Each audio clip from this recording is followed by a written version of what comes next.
everyone, my name is Karen, this is my channel Rather Be Reading, and today I'm bringing to you a recent reads video.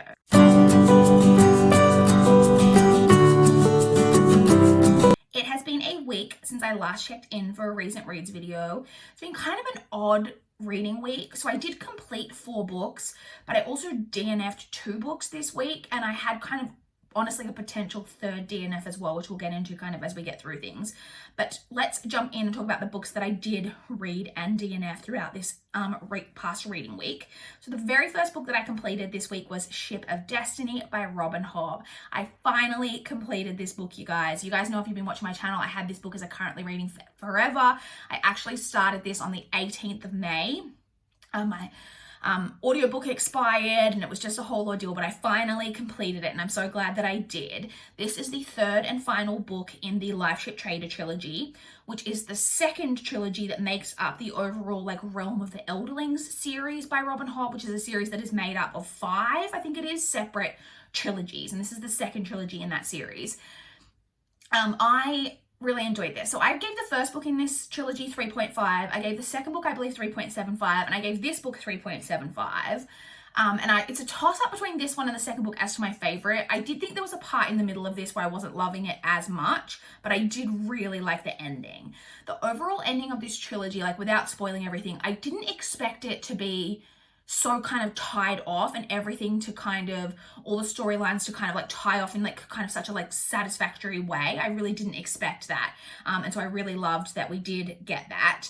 I thought that I loved so many of the characters in this series, and I also think there was such great character development for so many characters.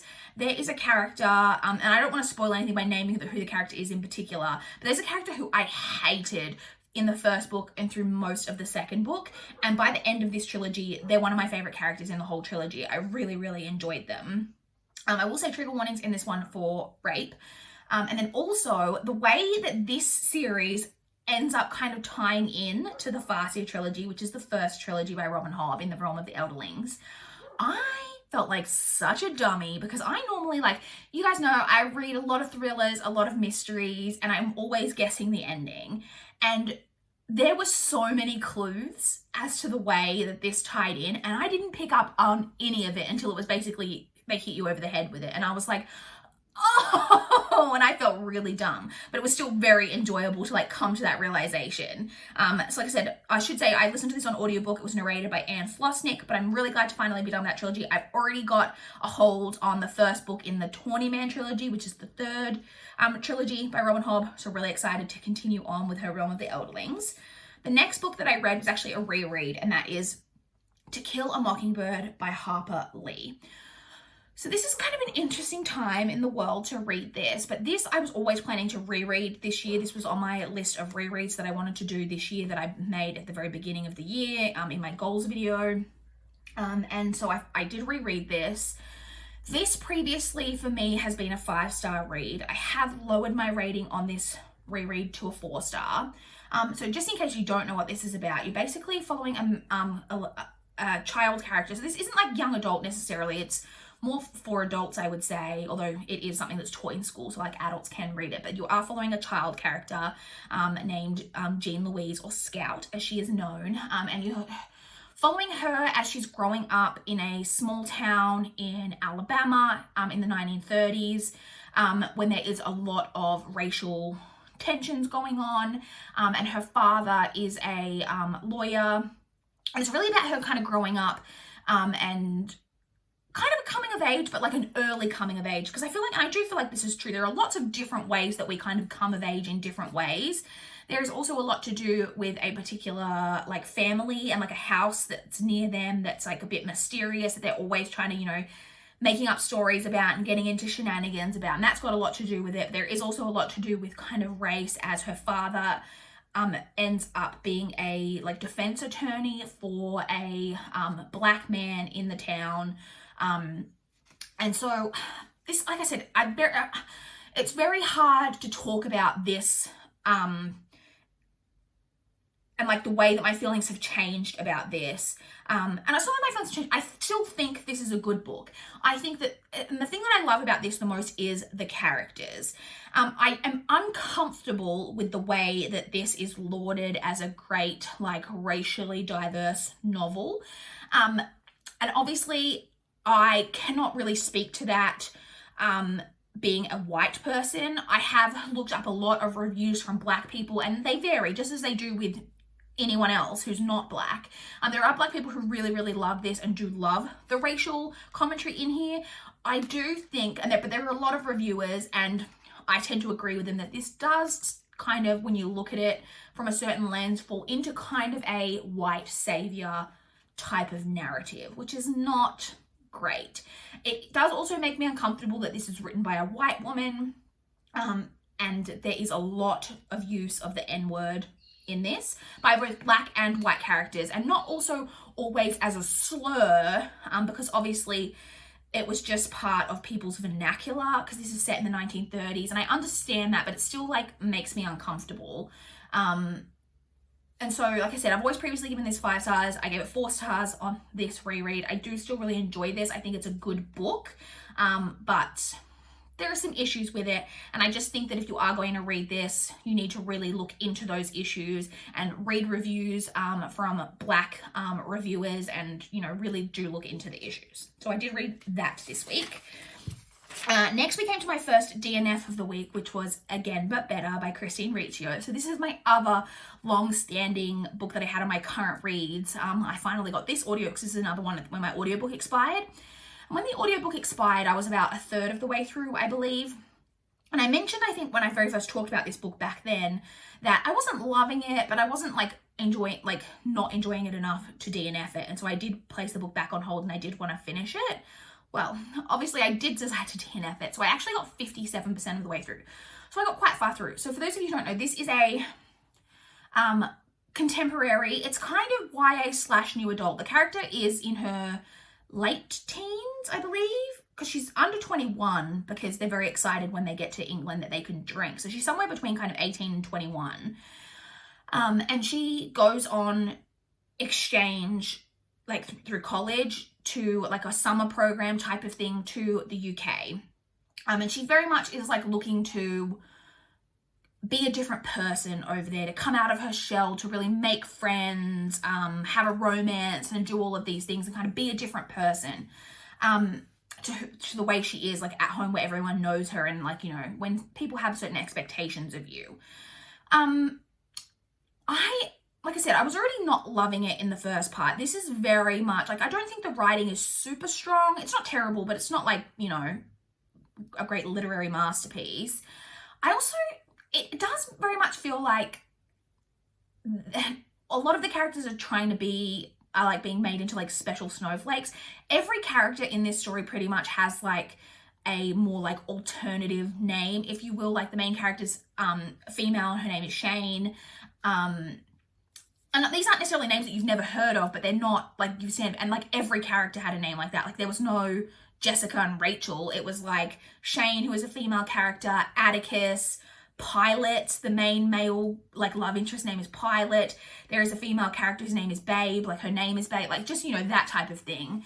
It is also very obviously a lot of self-insert fiction, which makes me kind of uncomfortable. And it's very obvious to me, as someone who was never even subscribed to Christine.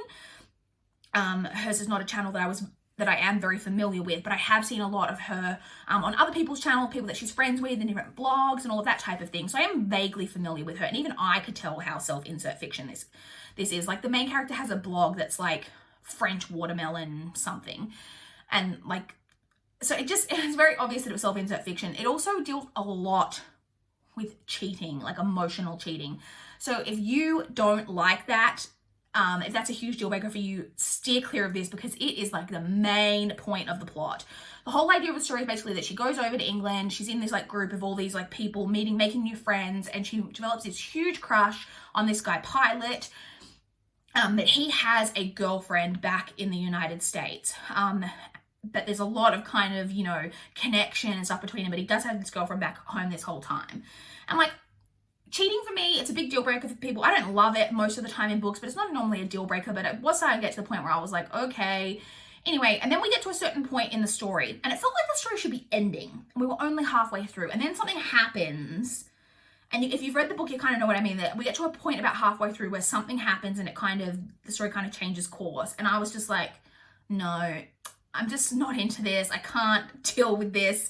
I'm not interested in finishing it, so I ended up DNFing that. The next book that I completed was The Magpies by Mark Edwards. This is a thriller, but it's kind of a more like quiet thriller. It's not like a mystery thriller so much. It's about a couple who move. So first off, you get kind of a prologue chapter from the point of view of a couple who are moving out of this house, and you very much get the impression that something terrible has happened to them there, and they just can't wait to escape this. It's not a house, sorry, it's a flat, like in a group of flats, and they're moving out. And then you go to the first chapter where you're following a couple who has just bought a flat and is moving into this flat, and you can tell it's a different couple. You know, they're really excited to own their first flat and make a life for themselves. And they at first seem to make friends with all the other people who live in the adjoining flats to them. And then some things start to go wrong with their neighbors.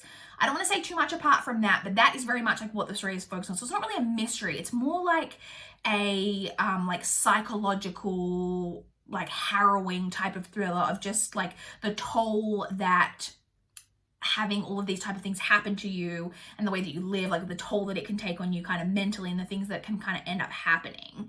And I did quite enjoy it. There were some of the poor reviews on this, like I said, were complaining about that there was no twists and turns to the novel. But I didn't even really notice, because that often is a complaint to me when it's more of a mystery, that it's hard to figure, I want to be surprised by the mystery. But this isn't a mystery to me, and I didn't even notice in the end. I wasn't like, oh, there was no twists. And there's actually, I encourage you, if you have read this, if you do read this book, to read the author's note at the end. Mark Edwards addresses a lot of the questions and things like that are raised, because there's a couple of kind of little things that are mentioned throughout that maybe aren't as clearly explained as what some people would like. And he explains where there were things where he purposely left them open in a certain way so that you could interpret it, and maybe this is the way that he was hoping you would interpret it, but he purposely left it a bit more open-ended, and so on. I will say that I didn't realize before reading this that this is the first book in a series, but it can definitely be read as a standalone. I believe he originally wrote it as a standalone and then decided to write more books following on from it. I would continue if I can get my hands on the copy of that, either from my library or if I can get it cheap on Kindle, I will continue. But you can definitely just read this and you don't need to continue on. I thought it was quite enjoyable. And it wasn't like I say the best novel I ever read, but I thought it was quite a fun thriller. Like I said, a bit different of type of thriller because it's not really like a mystery, like I said, but I did enjoy it and I gave that 3.5 stars. I then listened on audio to Magic for Liars by Sarah Gailey. This is narrated on audio by Z Sands. So Magic for Liars is about a woman who is a private detective, and she has a twin sister. So there is magical stuff in this. So it's kind of like urban fantasy in a way. The main character is not magical, but there are people who have magical abilities, and her twin sister is someone who has magical abilities, but she is very much estranged.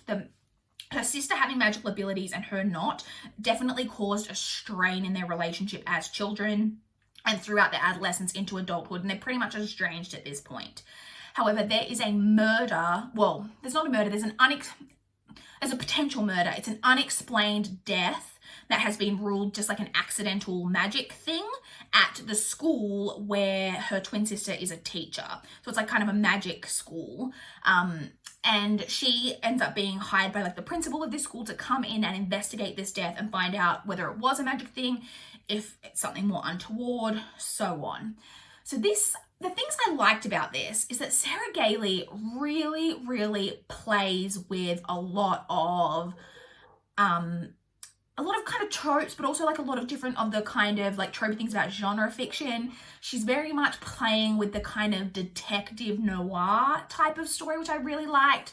There's some kind of chosen one type things going on in here that she's kind of playing around with as well. I really liked that she seemed to be kind of having, they were having a lot of fun with you know, tweaking and like playing around with these different tropes. There is also a lot of queer characters in this, and then not, it's not like, the story's not about that, which I really liked. It's just in there, it's just like a part of the story that there are female-female relationships, and like, there's a lot of queer characters in there, and it's just all kind of mentioned just as, you know, part and parcel, just is what it is, which I really, really liked as well. The story overall is not super, so there is like obviously a slight murder mystery aspect to it. Overall, the story was fairly predictable, but that didn't really take away a huge amount of enjoyment for me because it was just like a fun story. I really liked seeing Sarah Gailey and the way that they like played with all of these different things. It was just like a lot of fun to read. I would definitely check out more from Sarah Gailey in the future.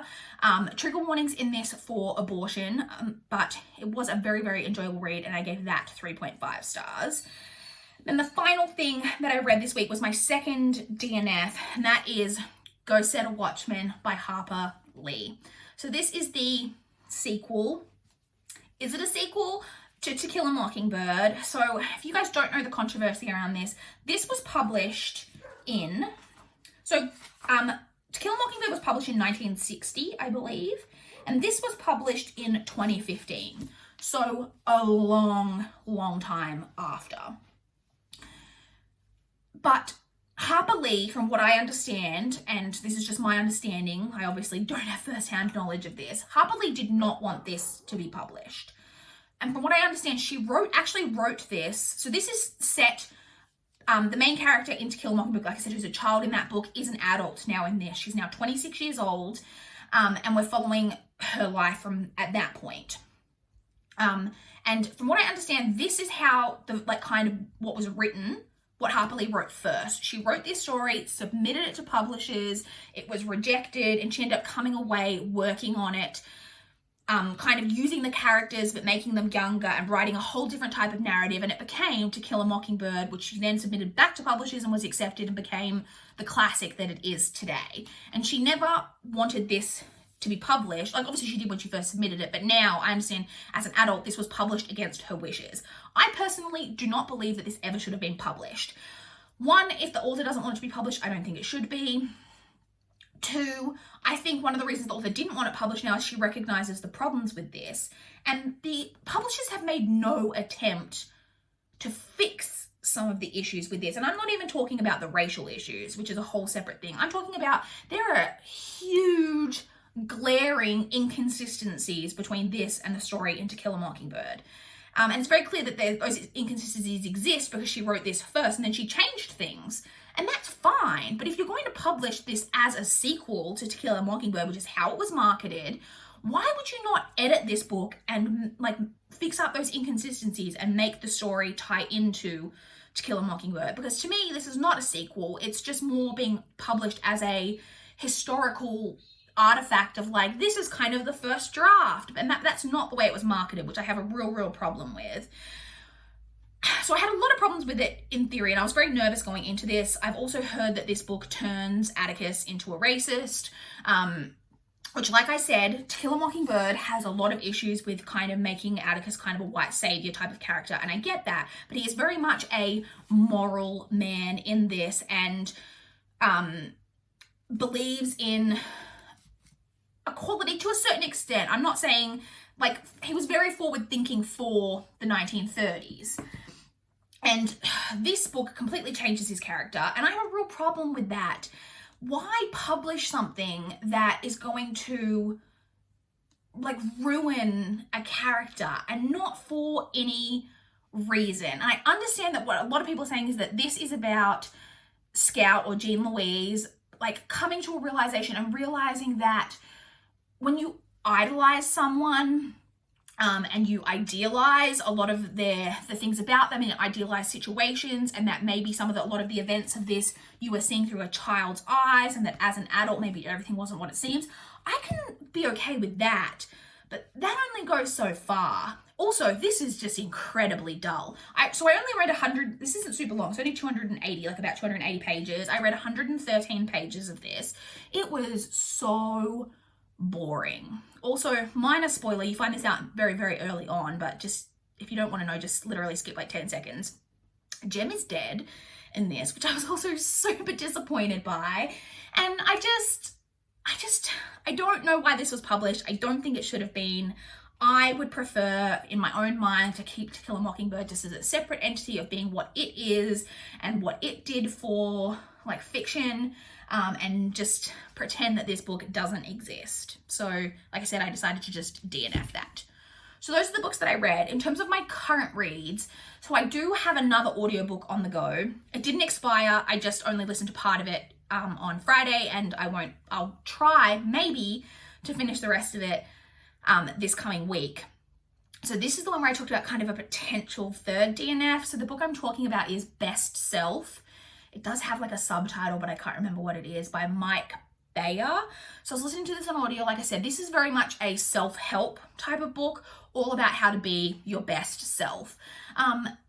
And it's not that the book is bad. I've listened to about a third of it. I think I'm 34% of the way through.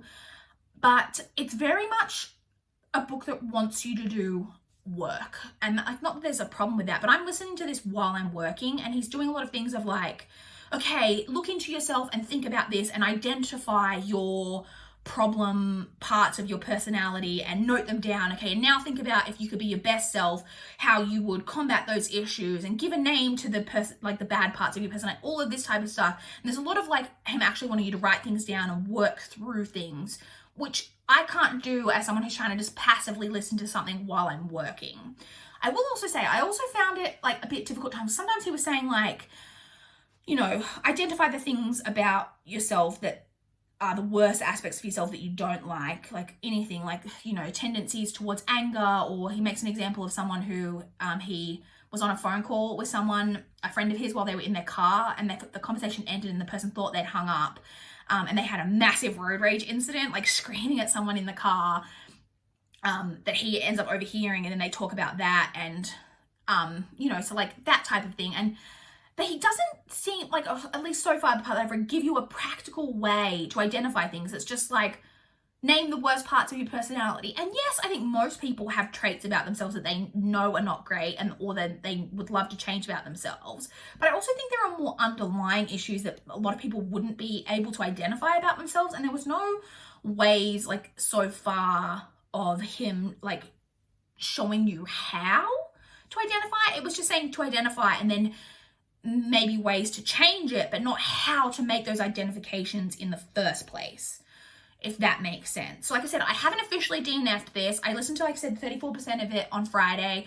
I'm actually got Monday off work this week, so I will be probably listening to I'll try to listen to the rest of it on Tuesday. But if I wanted to kind of let this sit over the weekend and kind of go into it with a clear mind next week, and then decide whether I'm going to continue on. I may not end up finishing it. That may be a DNF that I talk about next week, but it is one of my current reads. And then in terms of my non-audiobook current read, I'm actually currently reading The Tenant of Wildfell Hall by Anne Bronte. I started this last night. I am on page 116. This I was excited to pick up because I have read Jane Eyre by Charlotte Bronte and Wuthering Heights by Emily Bronte, but I haven't read anything by Anne. So I was excited to pick this up and give this one a go. And so far, I'm quite enjoying it. So this is about a character named Gilbert Markham, who lives in like a country area, as most of his books are set. And there is a woman, Mrs. Graham, who moves in with a young son to Wildfell Hall, as the title would suggest, to like this Wildfell Hall, which is one of the like houses in their like village or whatever. And she's very kind of mysterious. No one knows kind of where she's come from, what her past is, all of that. And he becomes very much kind of infatuated with her. And it's about that story. Like I said, so far, quite enjoying this. Definitely hoping to get this one read this weekend. So that's it. Those are all of the books that I read this week. I feel like I spoke a lot in this video, and this video is probably really long, and I apologize, but sometimes you just got things to say. I would love to chat with you guys in the comments down below. If you've got any thoughts on any of these books that I read, or if you want to talk about what you guys have been reading recently, I would love to know. Please like this video if you liked it. Please subscribe if you want to see more from my channel. That is all I have for this video today.